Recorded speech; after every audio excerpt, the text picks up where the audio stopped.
The biological transition zone extending from La Palma to El Real marks the final boundary between land and sea.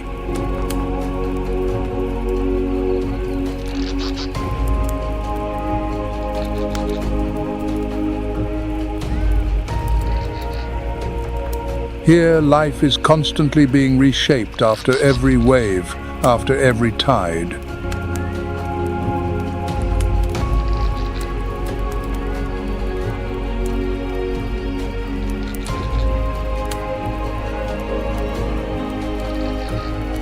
Here, the mangrove forest system of the Darien Gap appears as a crucial biological buffer and at the same time a natural line of defense against erosion and sea waves.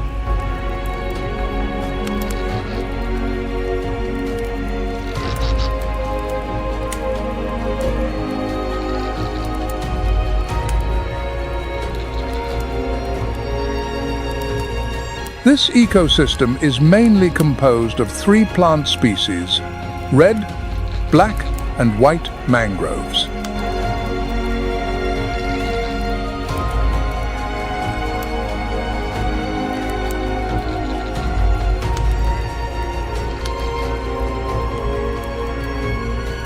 Their aerial and prop root systems not only help the trees stand firm amidst the mud and tides, but also form 3-dimensional living structures.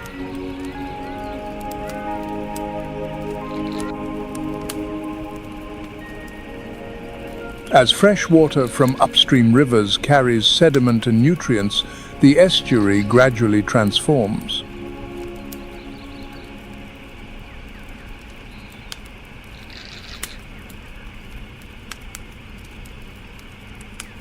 The soil becomes brackish, the air carries the scent of the sea, and the vegetation changes with the rhythm of the water.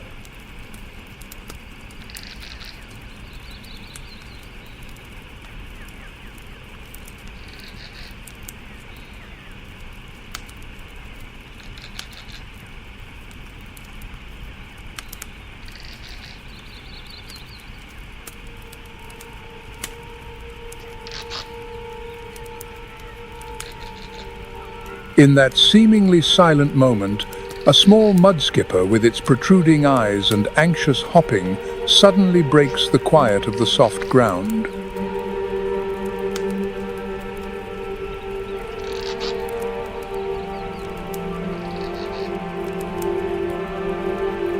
Belonging to the Oxydercinae subfamily, the mudskipper is one of the few fish species considered truly amphibious or terrestrial fish.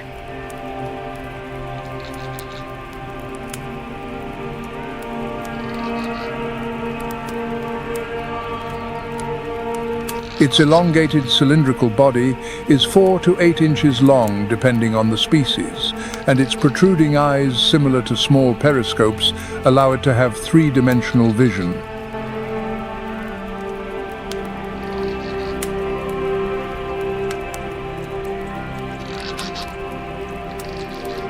This unique feature gives it the ability to simultaneously monitor both the sky and the ground, a special survival skill in the fish kingdom.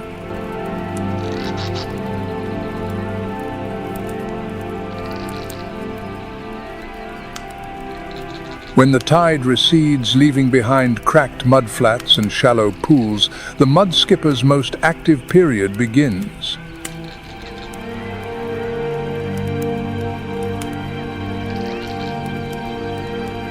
It uses its pectoral fins like small arms to crawl, jump, or even propel itself like on crutches across the muddy surface.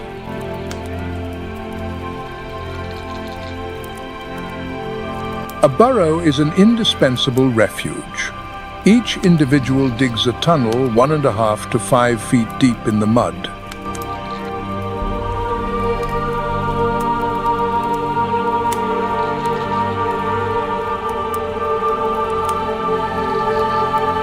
The mudskipper acts as a silent ecological engineer.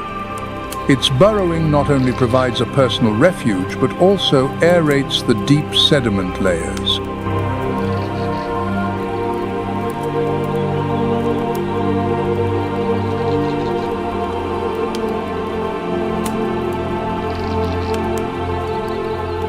Its hunting ability is not inferior to other aquatic predatory fish.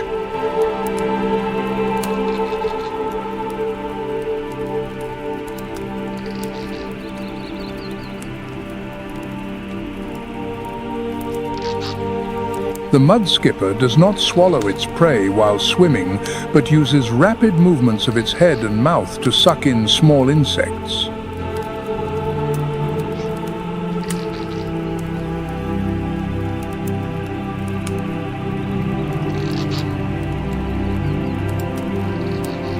In turn, it is also the prey of water birds, large crabs, sea snakes, and larger predatory fish, making it a crucial link between the micro levels and the higher trophic levels.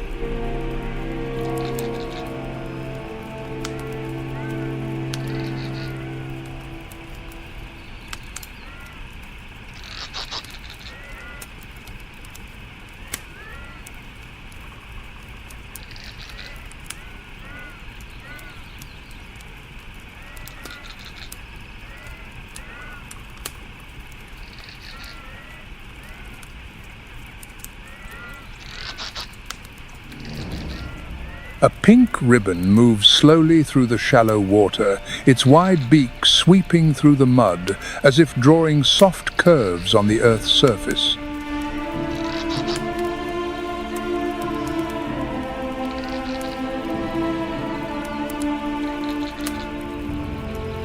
The roseate spoonbill, a silent creature with a delicate appearance and vibrant colors, is a biological structure perfected over millions of years of evolution.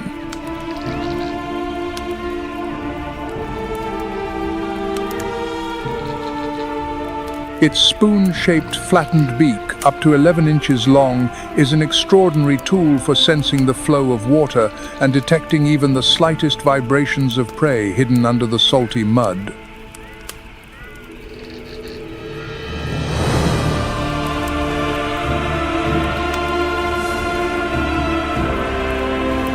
With a body length of 28 to 34 inches, a weight of 2.6 to 3 pounds, and a wingspan of up to 4 feet, this bird is large enough to glide over the swamps.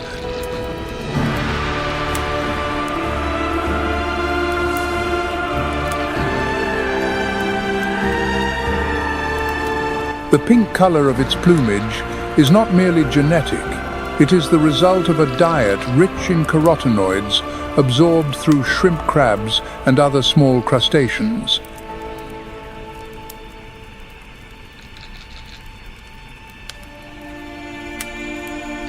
The canthoxanthin pigment accumulates in the feathers, turning the white into a pale pink and then a deep rose.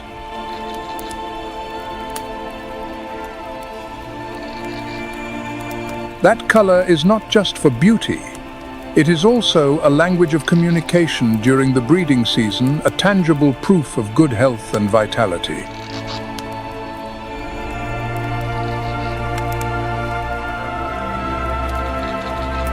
The roseate spoonbill does not live alone, but often gathers in flocks, sometimes of hundreds of individuals. It primarily feeds at dawn or dusk.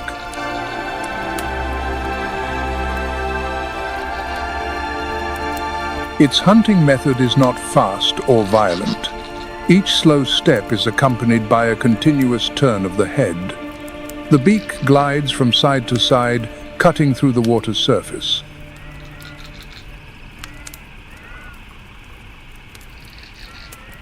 When the beak touches a small fish, a shrimp, or an insect, a neural reflex immediately causes it to snap shut in a fraction of a second.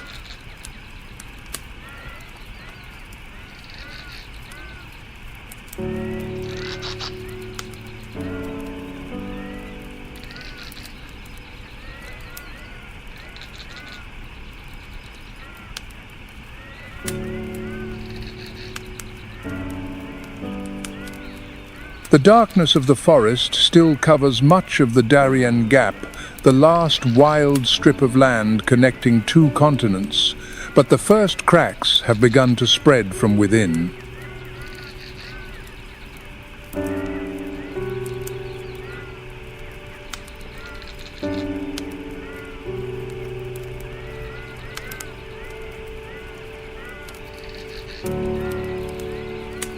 Satellite imagery from Global Forest Watch reveals that the area of primary forest in this region has again decreased alarmingly after years of relative stability.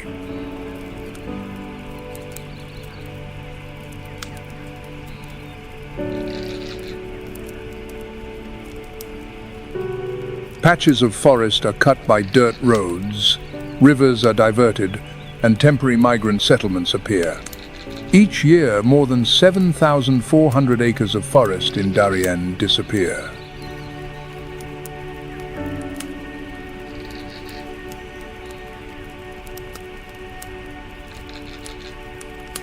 Much of it is converted to agricultural land or for illegal logging and gold mining.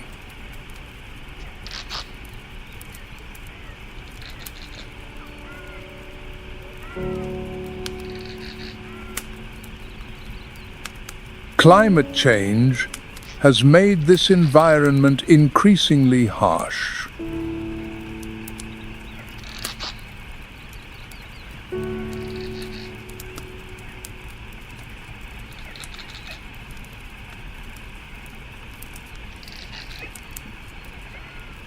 Heat waves reach temperatures of 95 degrees Fahrenheit, drying up streams and cutting off the natural flow of water.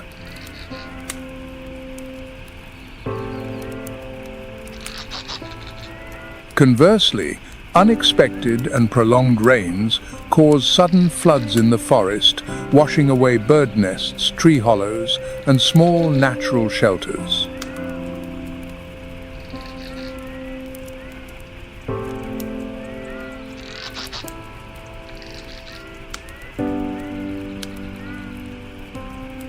At the same time, Darien has become a gateway for an unprecedented human migration.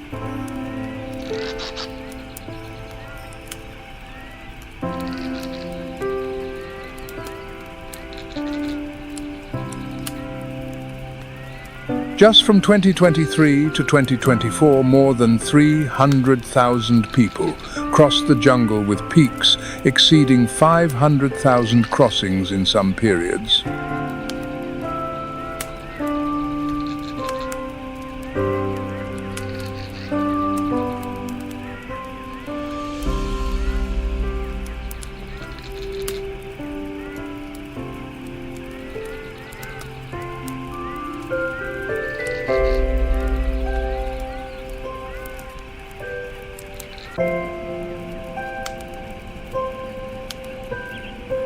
And that does not even include the invisible and indirect impacts.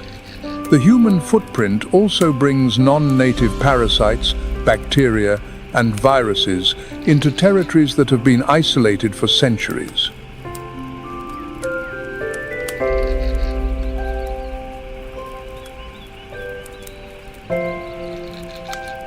Even more serious is the direct discharge of mercury into the rivers during gold mining.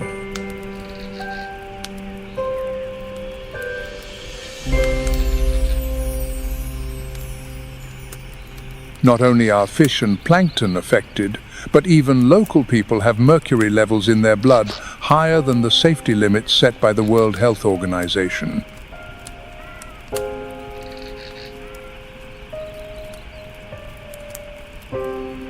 For every gram of gold extracted, several grams of life are lost from the roots of the forest to the bottom of the rivers.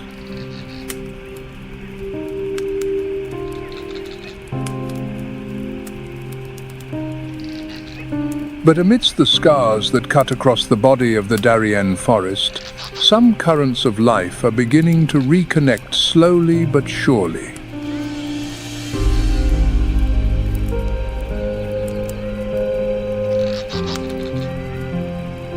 Since 2023, conservation groups have implemented the smart monitoring system in the Darien National Park, combining satellite technology and specialized software.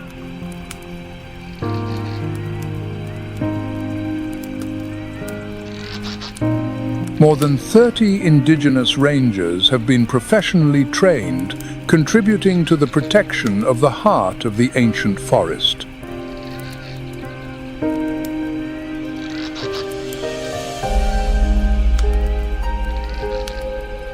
On the ground, a campaign to reforest 12,000 acres is beginning to restore the once fragmented ecological corridors, allowing species like the jaguar or the Central American tapir to recover their migration routes.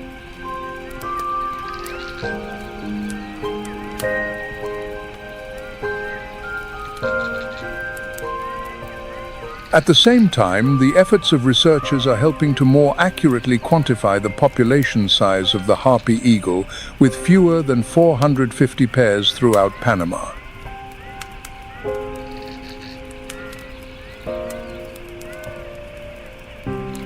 Meanwhile, cooperative programs between Panama, Colombia, and the United States have established safe mobility offices, providing legal migration routes and reducing the direct pressure on the forest.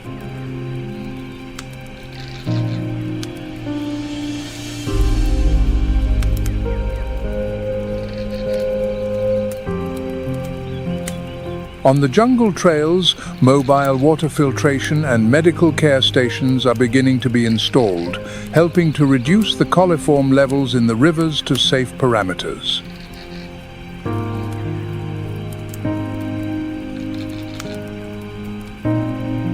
Although Darien has not yet healed, the first stitches have appeared as if the hand of creation is still silently mending the torn fabric of the forest.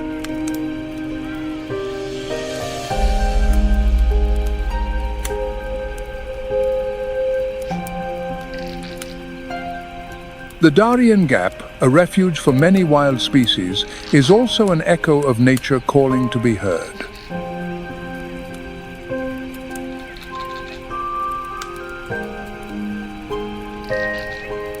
Conserving this place cannot be the task of just a few organizations. It is a shared responsibility for all of us. Every action matters.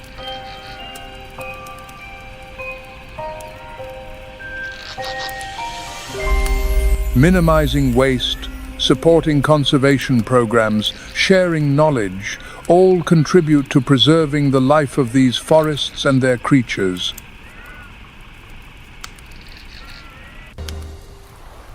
At the very top of our world lies an empire of ice and stone, the Svalbard archipelago. These are sentinel islands, standing guard far beyond the Norwegian mainland, where the line between myth and reality is etched by the Arctic sun.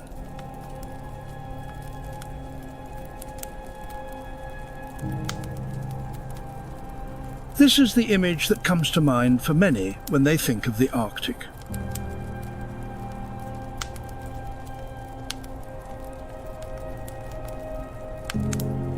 But Svalbard, a realm of western fjords and glaciers, is an island chain teeming with life.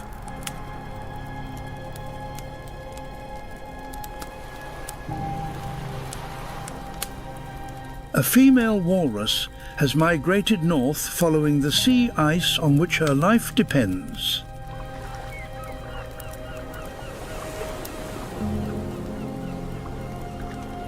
The males, however, remain behind, searching for a place to see out the summer.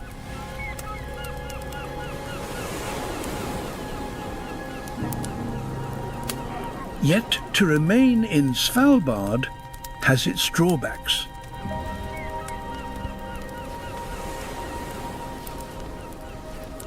Here, the male walruses are vulnerable to predation.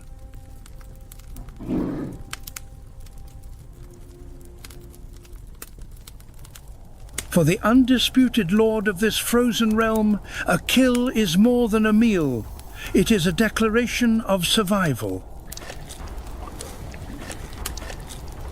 A brief, brutal reign has ended in a feast, and the victor will consume a staggering fifth of its own body weight fuel for the relentless hunt that must inevitably follow.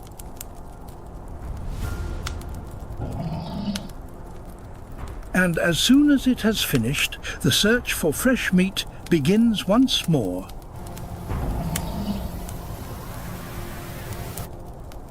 It can slip into the freezing water with astonishing speed and silence.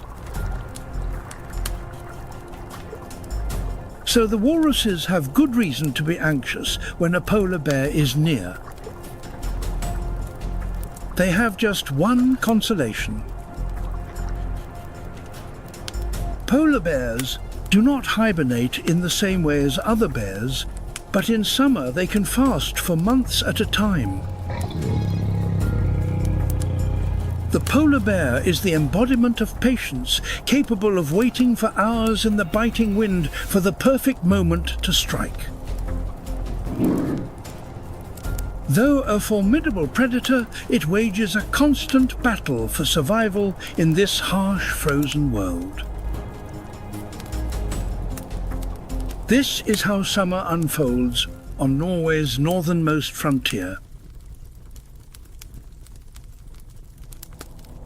But travelling south takes one deeper into an Arctic that is larger than you might imagine.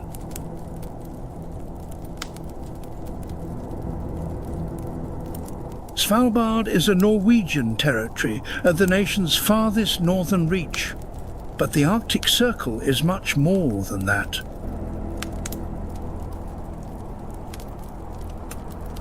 It is an invisible line that encircles the top of the Earth at a latitude of 66 degrees 33 minutes north. Around 160,000 Atlantic puffins spend a 2-month holiday here each year. At its zenith stands the North Cape Monument on the northernmost great cliff of the European continent. This is the very edge of the world. The North Cape Monument sits on a 1,000-foot-high plateau overlooking the meeting point of the Atlantic and Arctic Oceans.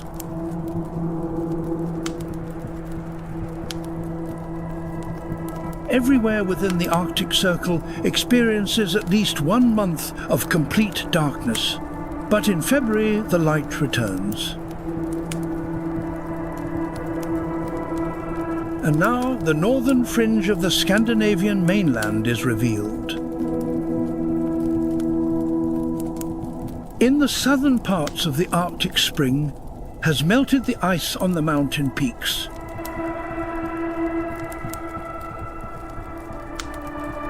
In Norway, this region becomes a paradise for hikers.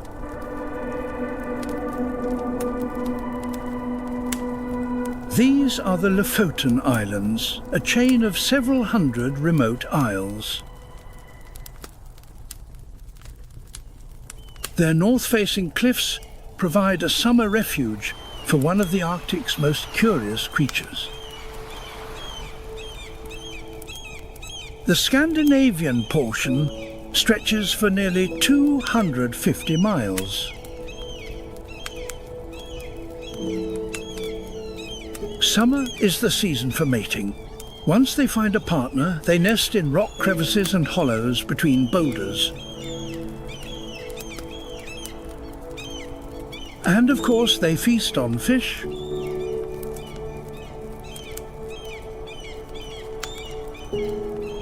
they are buoyant on the surface and are surprisingly powerful swimmers below.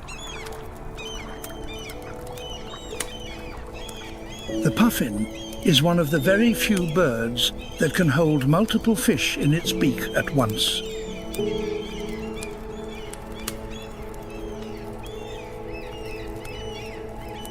A rough tongue holds the prey fast, allowing it to carry a fresh catch back to its young.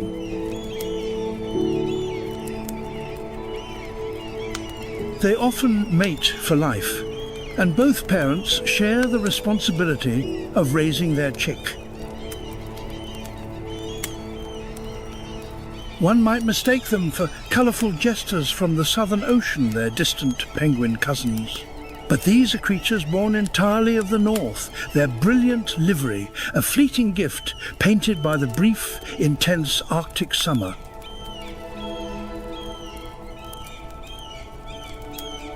The vibrant colours of a puffin's bill match its feet, but only during the mating season. Before summer's end, that colourful outer layer will be shed, and they will return to the sea with a smaller, duller-coloured beak. And while they are quite sociable now, once out on the open ocean, they are almost entirely silent. Meanwhile, some of the more elusive fish have other summer plans. Millions move inland, along the great waterways of Arctic Scandinavia, returning from the ocean to swim upstream.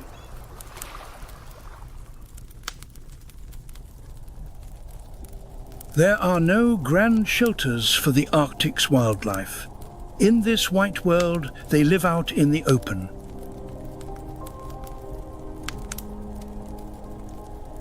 A disciplined herd of reindeer is making its way north as summer draws to a close.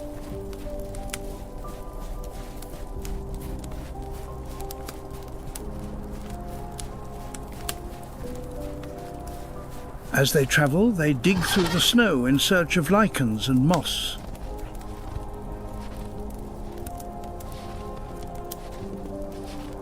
The sun may appear to be setting, but here, in early autumn, this is the middle of the day.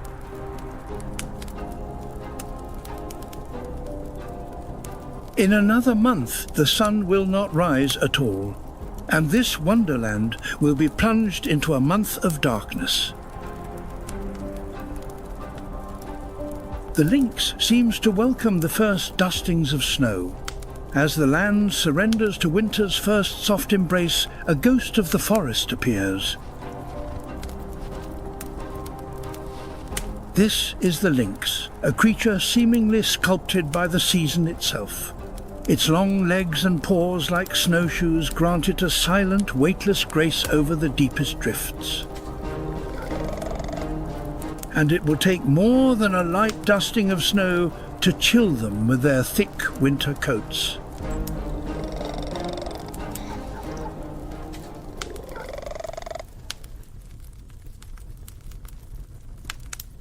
With its dense fur, large paws, and distinctive black tufted ears, the Eurasian lynx is a master of concealment in the snowy forests.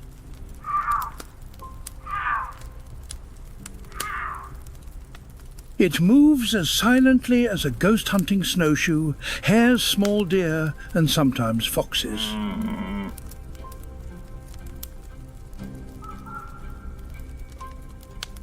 At around 2 months of age, lynx kittens begin to leave the den, learning to walk and familiarize themselves with their surroundings.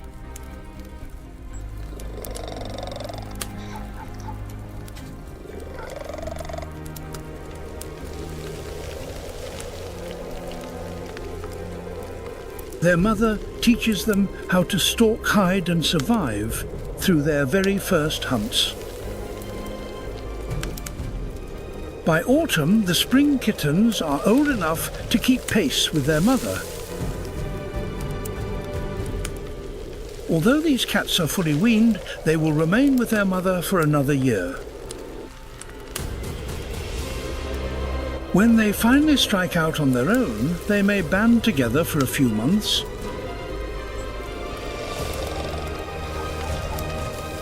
They work cooperatively across the Arctic landscape and will even climb to the treetops. Though eventually they will separate to live the solitary life of a lone predator foraging in the wild north. If they become skilled hunters, they have plenty of options on the menu.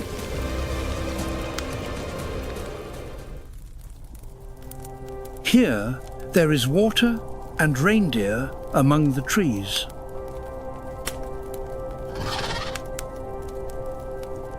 In summer, the choice is easy, but now they must search farther for new places to rest or feed.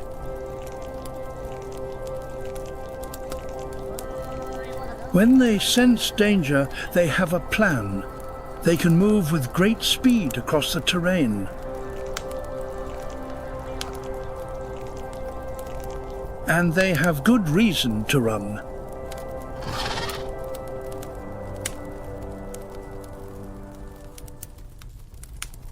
Not far behind a small pack of grey wolves. The wolf is the second largest predator in Western Europe.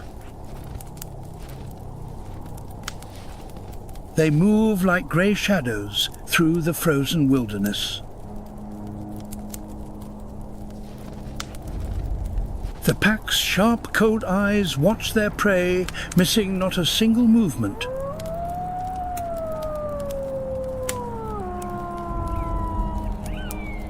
Their perfect coordination in the hunt makes the pack a nightmare of the snow-covered forest.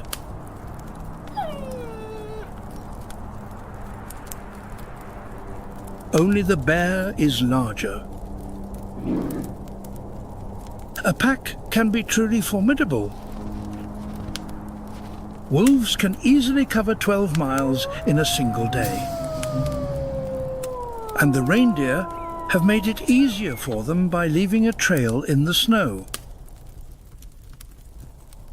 This moose cow and her year-old calf are foraging within the Norwegian Arctic Circle.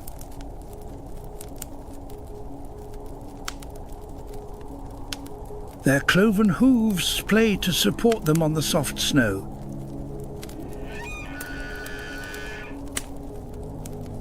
These long legs help them to navigate the treacherous terrain.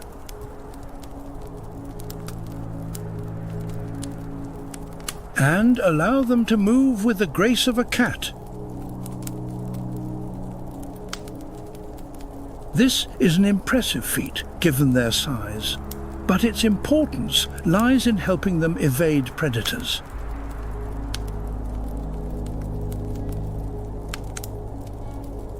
Summer has passed and the pastures are buried, but there is still plenty of light.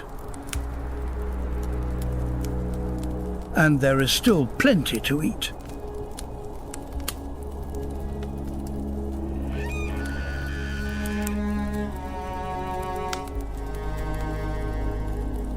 They survive on the lichens that grow on trees.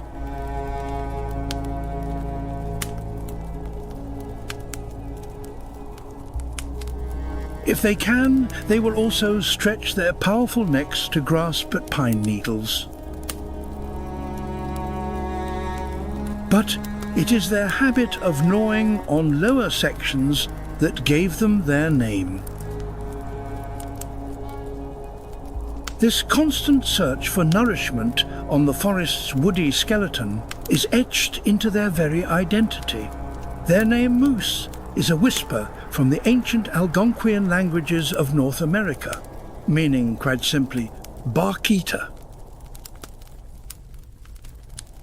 The time for rest is over, but it will still be a few months before the creatures of the Arctic are plunged into darkness.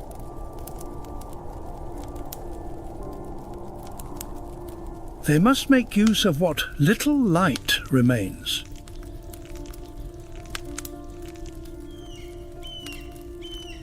Each week the day shortens by more than an hour, and Norway is famous for the millions of herring that migrate through here each autumn. The fishing boats are waiting for them, and so are the predators. The birds signal that the fishing is good. Soon giants surround the boat. Humpback whales arrive to claim their share.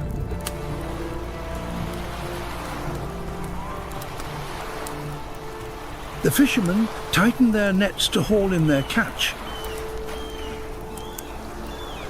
But some of the herring will inevitably escape, and the humpbacks are there to snatch them up. Each is 50 feet long and weighs around 40 tons, and they can eat over 2,000 pounds of food a day. While the rest of Scandinavia is sheltering, preparing for winter and its darkness, the sea is still a place where you can find a substantial meal.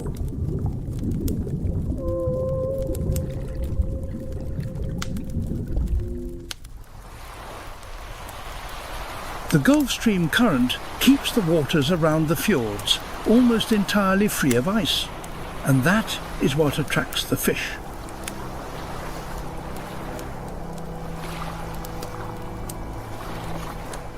The largest fish come to the lower regions of the Arctic in winter.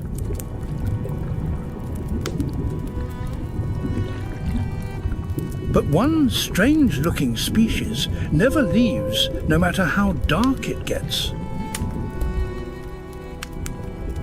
The Atlantic wolffish. It has the appearance of an eel with a long fin that runs the length of its back. But its true magic lies within. The wolffish secretes a natural antifreeze into its blood so that it can live in the frigid Arctic all year round. This is one of the few fish in which both parents care for the eggs. They stand guard for several months until the eggs hatch. With all this colour, it is hard to believe that up above darkness has reigned for more than 2 months. Except perhaps for the occasional fleeting glow of the aurora borealis.